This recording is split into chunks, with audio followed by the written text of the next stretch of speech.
ಬಂಧುಗಳೇ, ಶಿವಮೊಗ್ಗ ಜಿಲ್ಲೆಗೆ ಹೋರಾಟ ಇದೇನು ವಿಶೇಷ ಅಲ್ಲ. ಯಾಕಪ್ಪ ಅಂತ ಹೇಳಿದ್ರೆ ಈ ರಾಜ್ಯಕ್ಕೆ ಒಬ್ಬ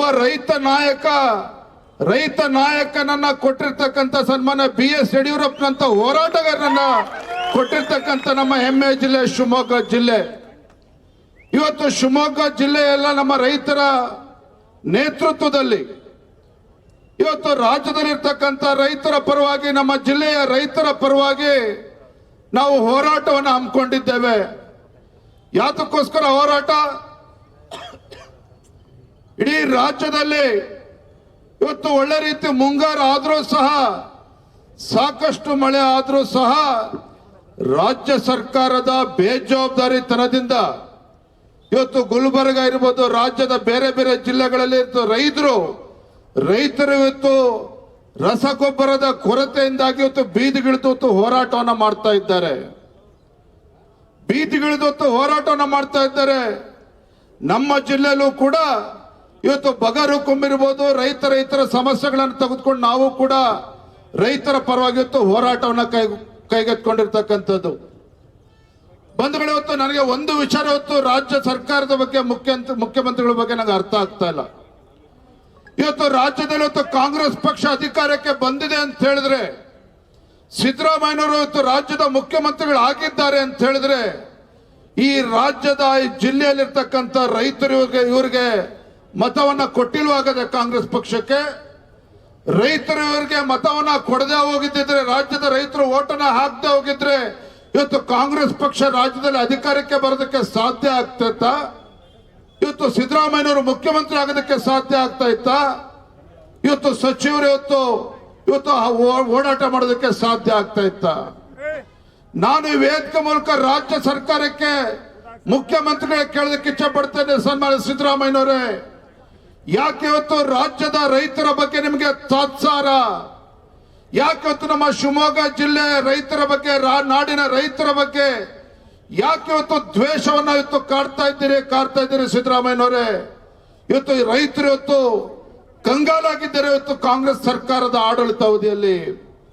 ಹಾಗಾಗಿ ನಾನು ಈ ರಾಜ್ಯದ ಮುಖ್ಯಮಂತ್ರಿಗಳಿಗೆ, ಸರ್ಕಾರಕ್ಕೆ ಕೇಳೋದಕ್ಕೆ ಇಚ್ಛೆ ಪಡ್ತೇನೆ, ಯಾಕೆ ನಾಡಿಗೆ 2 ತುತ್ತು ಅನ್ನವನ್ನ ಕೊಡ್ತಕ್ಕಂಥ ಆ ರೈತನ ಬಗ್ಗೆ ಇಷ್ಟೊಂದು ತಾತ್ಸಾರ ಯಾಕೆ ಮಾಡ್ತಾ ಇದ್ದೀರಿ ಸಿದ್ದರಾಮಯ್ಯನವರೇ? ನಮ್ಮ ಮಾಧ್ಯಮದ ಸ್ನೇಹಿತರು ಗಮನಿಸಬೇಕು, ನಮ್ಮ ರೈತರು ಗಮನಿಸಬೇಕು. ಇವತ್ತು ಕಾಂಗ್ರೆಸ್ ಸರ್ಕಾರ ಬಂದ ಮೇಲೆ ಮುಖ್ಯಮಂತ್ರಿಗಳು ಆದಿಯಾಗಿ ಉದ್ದುದ್ದ ಭಾಷಣ ಹೊಡಿತಾರೆ ರೈತರ ಬಗ್ಗೆ, ಮೊಸಳೆ ಕಣ್ಣೀರನ್ನ ಸುರಿಸ್ತಾರೆ. ಇವತ್ತು ಕಾಂಗ್ರೆಸ್ ಸರ್ಕಾರ ಹಿಂದೆ ಸಿದ್ದರಾಮಯ್ಯನವರು ಮುಖ್ಯಮಂತ್ರಿಗಳಿದ್ದಾಗ 5 ವರ್ಷ ಅವಧಿಯಲ್ಲಿ 4280 ರೈತರು, 4283 ರೈತರು ರಾಜ್ಯದಲ್ಲಿ ರೈತರು ಆತ್ಮಹತ್ಯೆ ಮಾಡಿಕೊಂಡಿದ್ರು ಹಿಂದಿನ ಸಿದ್ದರಾಮಯ್ಯ ಸರ್ಕಾರದಲ್ಲಿ, ಕಾಂಗ್ರೆಸ್ ಸರ್ಕಾರದಲ್ಲಿ.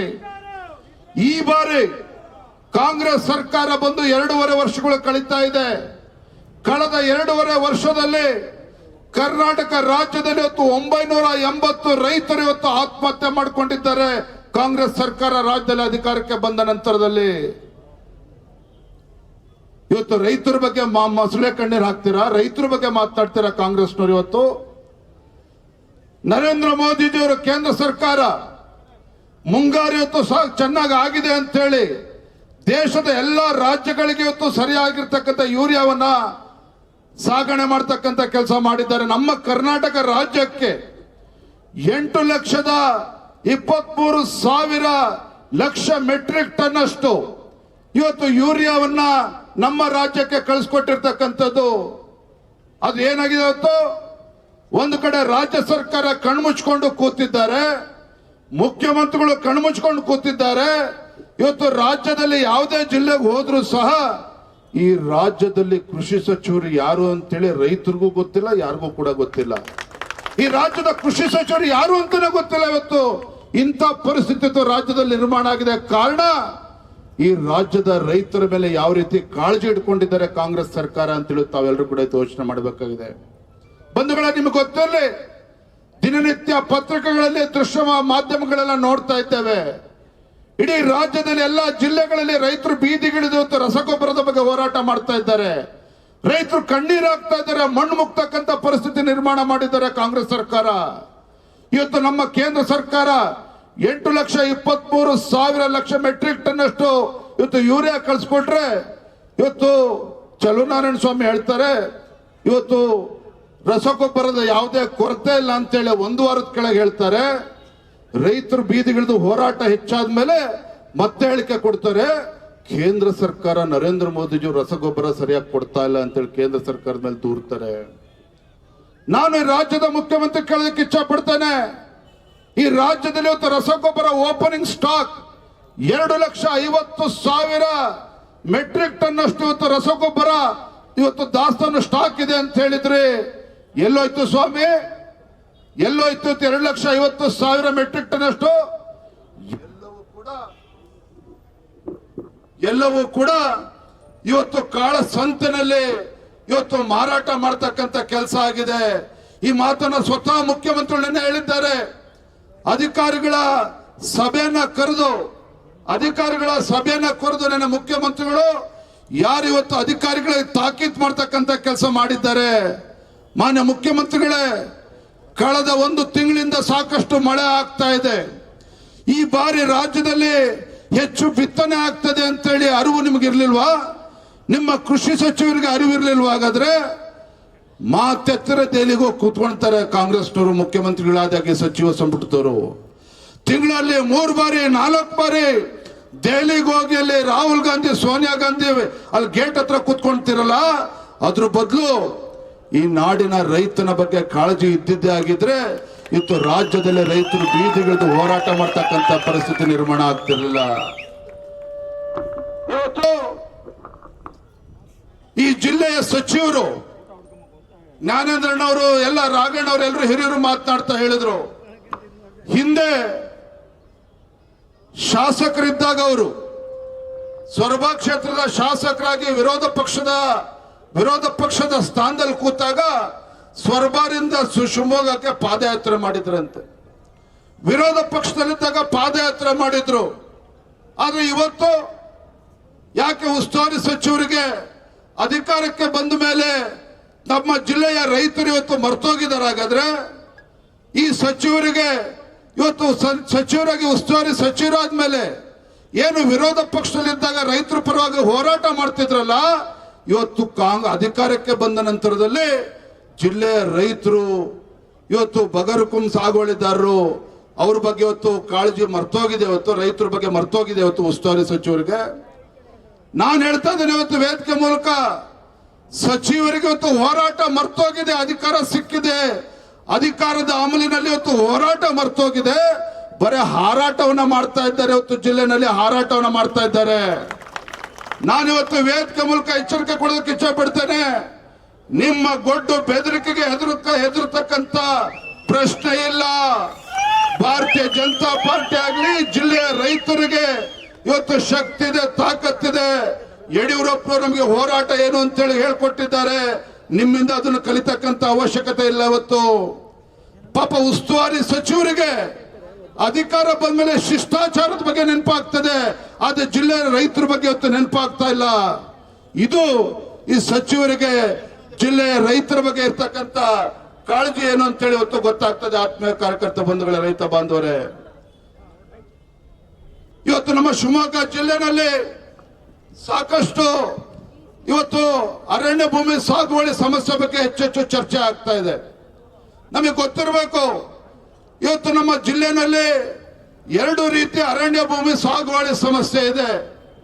ಮೊದಲನೇದು ಏನು ನಮ್ಮ ಶಿವಮೊಗ್ಗ ಮಲೆನಾಡು ಜಿಲ್ಲೆನಲ್ಲಿ ಸುಮಾರು 1 ಲಕ್ಷ ಸಂಖ್ಯೆಯ ಕುಟುಂಬ ಇವತ್ತು ರೈತರು ಇವತ್ತು ಅರಣ್ಯ ಭೂಮಿಯಲ್ಲಿ ಸಾಗುವಳಿ ಮಾಡ್ಕೊಂಡು ಬಂದು ಏನು ಮಧ್ಯಮ ವರ್ಗದ ಜನರಿದ್ದಾರೆ, ಬಡವರಿದ್ದಾರೆ, ಒಂದು ಹೊತ್ತು ಗಂಜಿಯನ್ನ ದುಡ್ಕೊಂಡು ತಿನ್ನೋದಕ್ಕೋಸ್ಕರ ಇವತ್ತು ಅರಣ್ಯ ಭೂಮಿನಲ್ಲಿ ಇವತ್ತು ಸಾಗುವಳಿ ಮಾಡ್ಕೊಂಡು ಬರ್ತಾ ಇರ್ತಕ್ಕಂಥದ್ದು.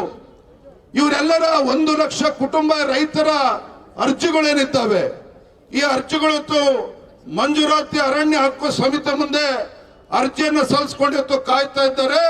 ಒಟ್ಟು ನಮ್ಮ ಶಿವಮೊಗ್ಗ ಜಿಲ್ಲೆನಲ್ಲಿ 1 ಲಕ್ಷ ಸಂಖ್ಯೆಯ ದೊಡ್ಡ ಸಂಖ್ಯೆಯ ಕುಟುಂಬಗಳಿದ್ದಾರೆ.